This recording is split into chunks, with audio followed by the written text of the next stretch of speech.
ఆంధ్రప్రదేశ్ ప్రజల్లో ఉన్నటువంటి వీటినన్నింటినీ తొలగించి మంచి పరిపాలన అందించడానికి శ్రీ నారా చంద్రబాబు నాయుడు గారు ఎంతో కృషి చేస్తున్నారు. ఎందుకంటే 75 సంవత్సరాలు ఒక వ్యక్తి మామూలుగా మనం పల్లెటూరులో కానీ మన నాన్న వాళ్ళని తాత వాళ్ళని అందరినీ చూస్తుంటాం. వాళ్ళకు 60-65 నిండినాయంటే ఎట్లా ఉంటారంటే అబ్బాయి ఎప్పుడెప్పుడు రెస్ట్ తీసుకుందాం అనుకుంటున్నారు. కానీ ఈ వయసులో కూడా చంద్రబాబు నాయుడు గారు ఈ 75 సంవత్సరాల వయసులో కూడా ఒక యువకుని అంటే ఎంతమంది ఉన్నా వాళ్ళే ఎంత ధీటుగా ఉన్నారు అంటే ఒక స్ట్రెంత్ గా ఉండి ఈ రోజు పరిపాలన అందిస్తున్నారు. ఈ 75 సంవత్సరాల్లో కూడా ఆయన నిరంతరం ఏ రోజు కూడా మేము ఆయన అలసిపోయినట్టు మేము ఎవ్వరం కూడా కార్యకర్తలైతే మేము ప్రజలైతేనేమి ఎవ్వరం కూడా చూడలేదు. అంటే అంత కట్టునిట్టి దీక్షతో అకుంఠిత దీక్షతో ఈ రోజు ఆంధ్రప్రదేశ్ ని ఎట్టి పరిస్థితుల్లోన మన దేశంలోనే నెంబర్ 1 రాష్ట్రంగా తీర్చిదిద్దాలనే ఏకైక లక్ష్యంతోన చంద్రబాబు నాయుడు కృషి చేస్తున్నారు.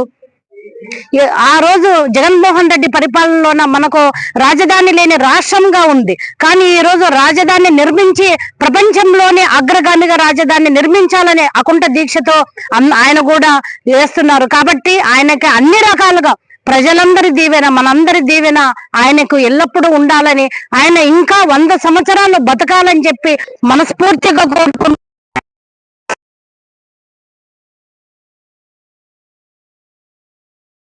ఆయురారోగ్యాలు అదే విధంగా వాళ్ళ కుటుంబం అంతా ఆయన్ని బాగా చూసుకోవాలని చెప్పి మనస్ఫూర్తిగా కోరుకుంటూ ఈ అవకాశం ఇచ్చిన చంద్రబాబు నాయుడు గారికి నా జన్మాంతం రుణపడి ఉంటానని చెప్పి తెలియజేసుకుంటున్నాను. నువ్వు అక్కడ పట్టుకోలేదు ఇక్కడ పట్టుకోండి మీరందరూ పట్టుకోండి అందరు పట్టుకోండి.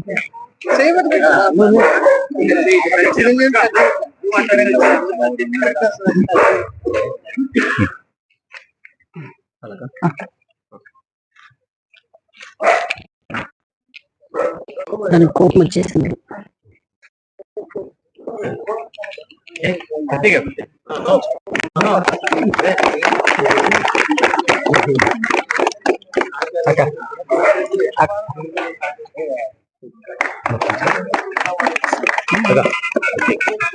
అక్కనే మెయిన్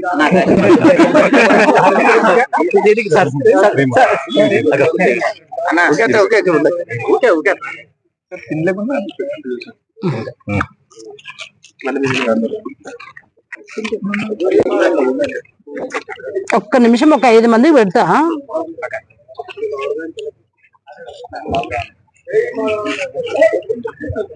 కొద్ది కొద్ది